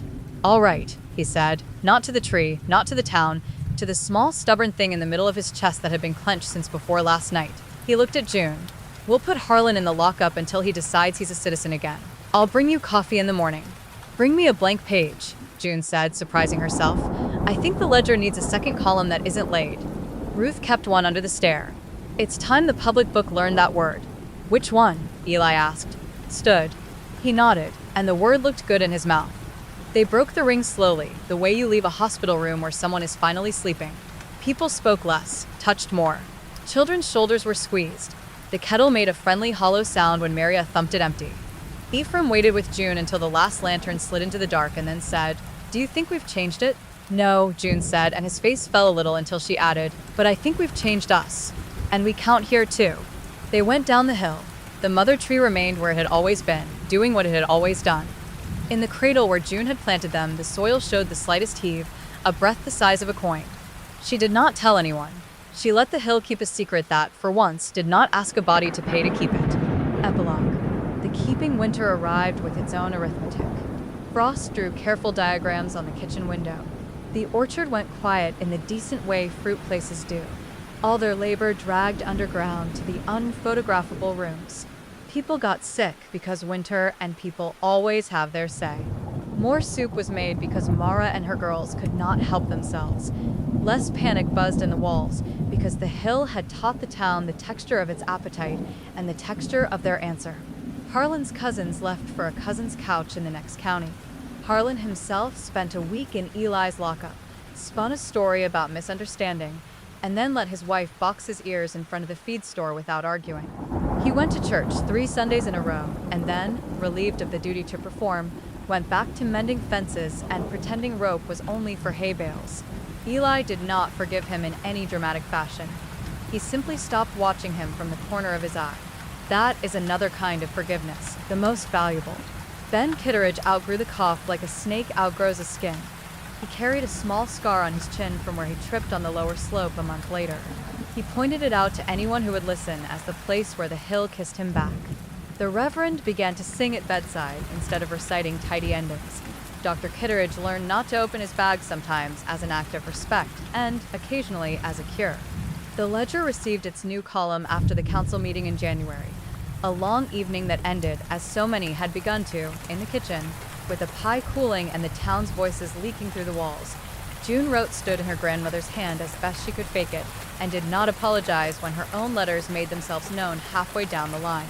She added a note Ruth would have grudgingly approved. Hours given, names kept. Mara brought a spool of red thread and stitched a small flag on the page corner, her way of making sure paper remembered its obligations too. Ephraim fixed the dull blade Ruth had mentioned in her secret ledger. He did it gently, as if asking the metal to behave. When he caught June looking, he said, "A sharp edge is easier to love. It asks you to be careful and rewards you when you are." On a warm day in late February, when the crust on the snow flinched and slumped and flinched again, June went up the mother row alone.